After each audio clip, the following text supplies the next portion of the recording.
Hello, I'm Tony, and welcome to the Tony Shap Show.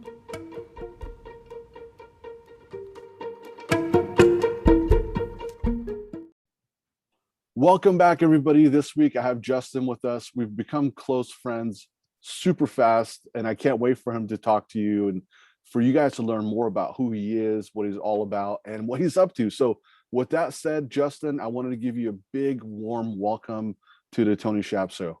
Thanks so much, Tony. I'm psyched to be part of this. I'm usually in your shoes, and the script is flipped here. I love it. Nice. I can't wait. Just start us off with the one word open. So what's that one word, Justin, that you could use to describe how you're feeling right now? Energy.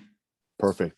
Let's go right into business. So talk to us about like how you got started, your why, and then where you are today, and then where you're going. So I want my audience to just really understand who you are, what you're really all about, and then how you got started. So I know that's a loaded question. It's 3 timelines. It could take an hour to answer, but give us high level in a couple minutes if you don't mind, Justin. Go ahead. Absolutely, yeah. My name's Justin Kane. I'm the founder of an executive search firm by the name of Woodbridge Worldwide. We're a boutique search firm. We focus in enterprise software. I have been a recruiter in the past, and I left recruiting and got into selling enterprise software and software marketing solutions, and had been on the other side of being recruited and not so great experience. And just some of the recruiters out there just don't really listen. That's really what it comes down to. They don't listen to what the candidate's looking for next and what the client company's looking for equally so. And something had to change. And I sat down with my wife back in 2012 and decided to get off the cushy salary and start eating what I kill. And that's when we started Woodbridge.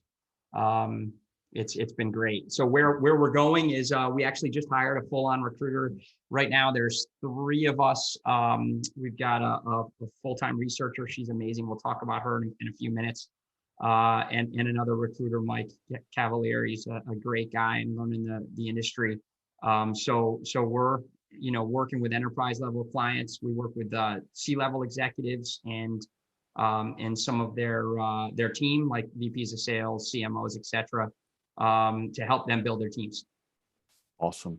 Talk to us about your typical sweet spot of clients. I know you have kind of a special niche, but what's your perfect ideal client that you typically help? It's funny, man. We work with companies that range from anywhere between $2 million friends and family, bootstrap companies to companies that have taken venture capital backing.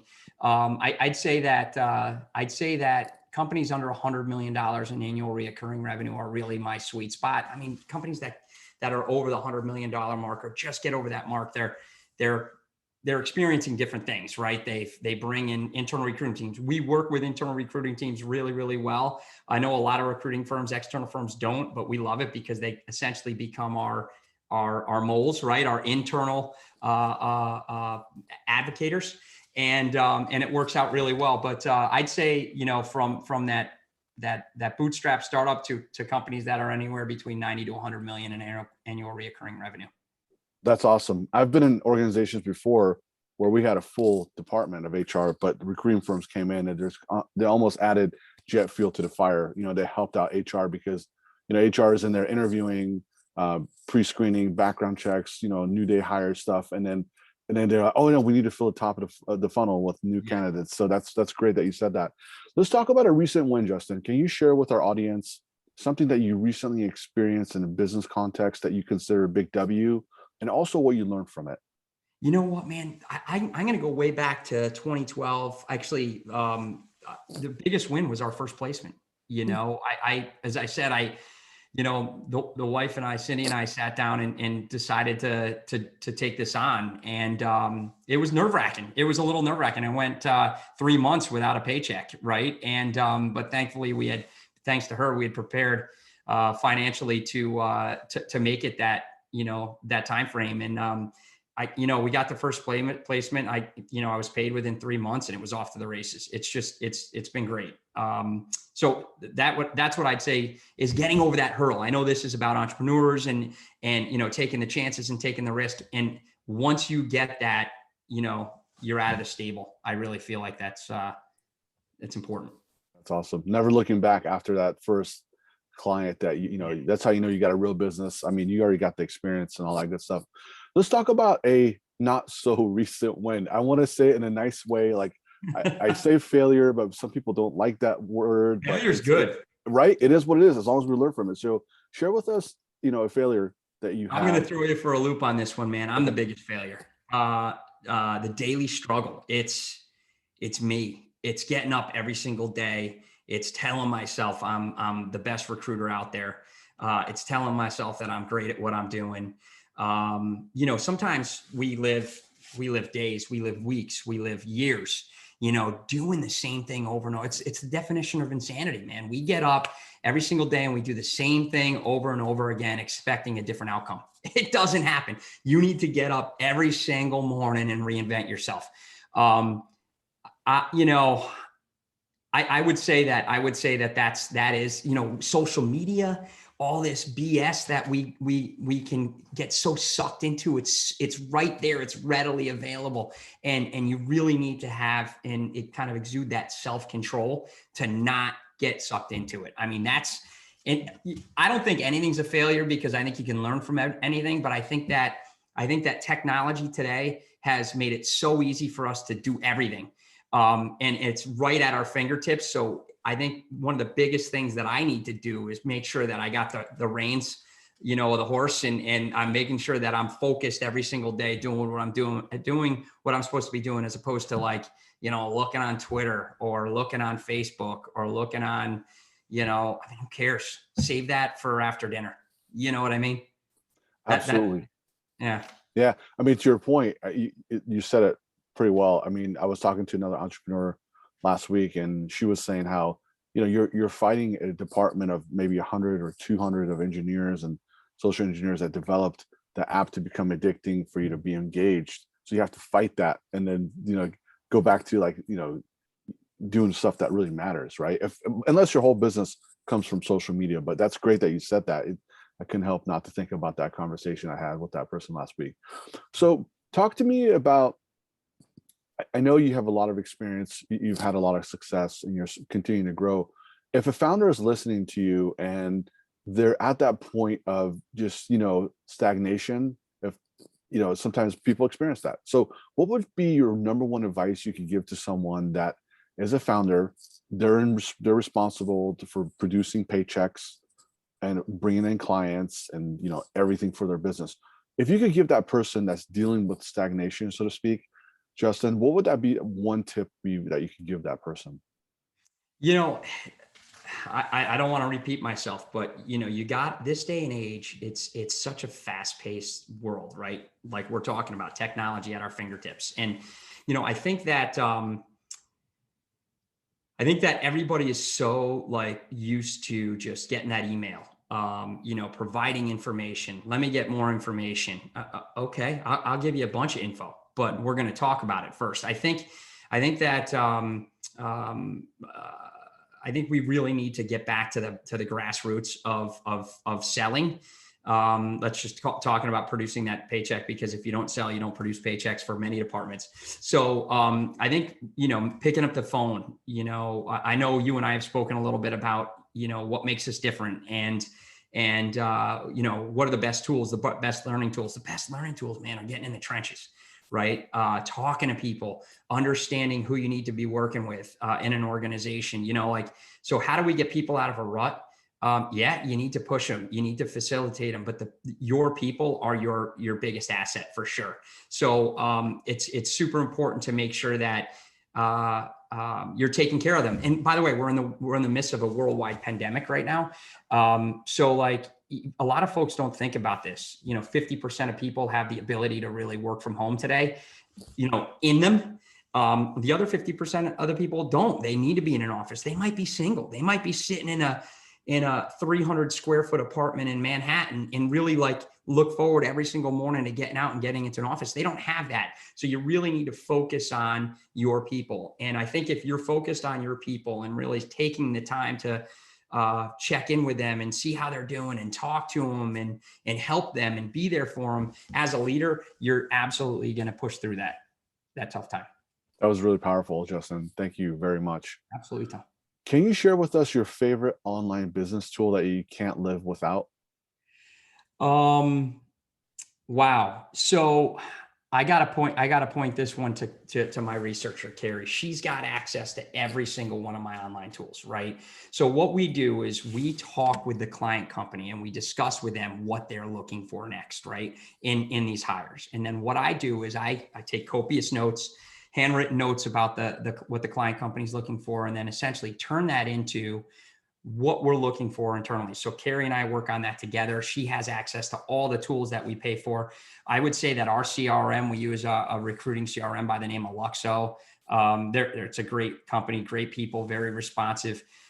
We've got like 75,000, candidates within Luxo right now with all their data, et cetera. And in enterprise software specifically. So I can't point to one specific tool. I think it's all tied into our CRM. The CRM is great. It's got their telephone numbers. It's got their email address. It's just like any other CRM.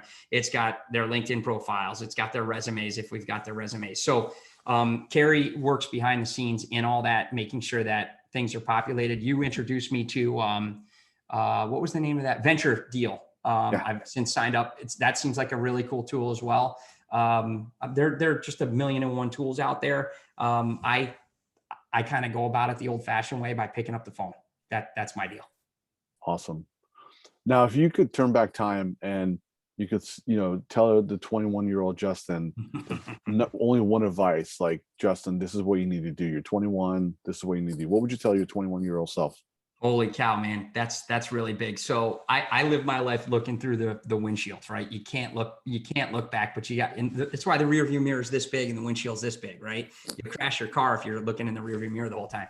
But you got to look back and say, wow, what did I do? I'll tell you a quick story. I was an assistant golf course superintendent in Denver, and I was driving to Castle Pines Golf Club in Castle Rock, Colorado. And I remember seeing signs on the side of the road that said 30 acres. I think it was I-75 or something like that was the highway. There were signs that said, 30 acres, 30 grand.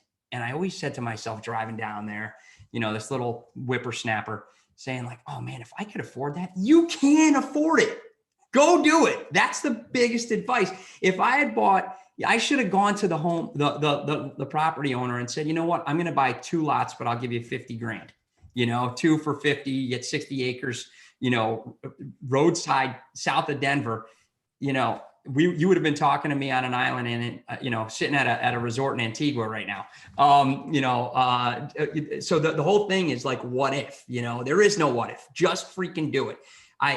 That's the one thing I look back on is like, if I had gotten into this earlier, and known my value and the value I could bring to both client companies and candidates alike, man, it's, you got to just jump in. You got to try. And you know what? There are a lot of failures. I started this online resume builder because I felt like a lot of resumes out there were, quite frankly, crap. It was called eResi, 20 grand, complete failure. Complete failure. Nothing ever took off. The LinkedIn I was scraping stuff off LinkedIn. They were changing their algorithms. It didn't work. You got to try things and you got to fail. As a coach, I talk about trying something hard, failing, trying it again, failing again. That's how you're going to get better at things. So, but you got to change as you're failing. And so you can get better, if that makes sense. Yes, it does. Thank you. Now, what's that one question that I should have asked you that I didn't? Good question. It's actually a question I ask on my podcast as well. Like, hey, if you were in my shoes, what's one question I would ask that you would ask that I didn't?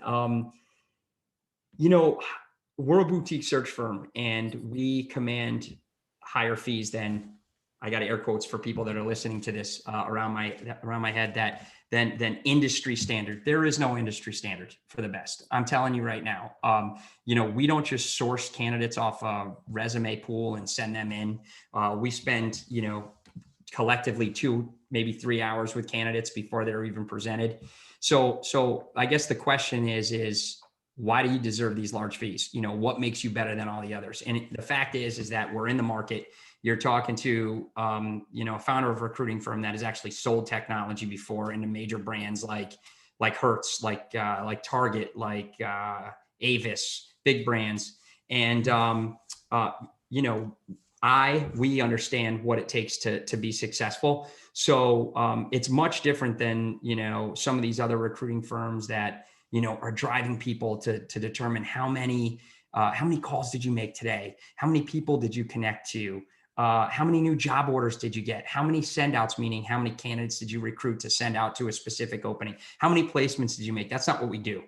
We align ourselves and understand the unified marketing message that the customer, our client company, is trying to get out, and we convey that. We essentially act as an arm to the organization. Does that make sense? It does. That was very clear. Thank you.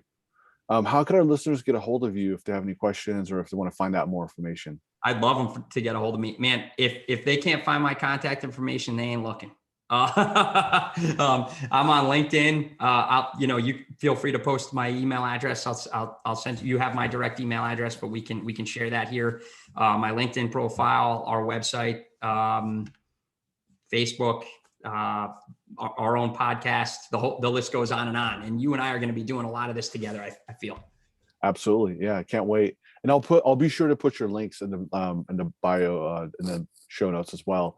So with that said, sadly, we're at the end here. If you could sign us off, Justin, with the one word close, go right away. Go right ahead. One word. God, I've got so many words here. Try it. Just go. Just do it. I love it. Justin, thank you so much. Thank you for taking the time to come on to my show.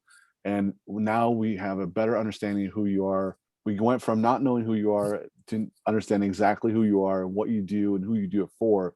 So I'm super grateful for that. And I can't wait to have you back on here sometime soon. We definitely will, man. And I'm going to reciprocate. So we'll get you on our podcast as well. Thank you. Thanks.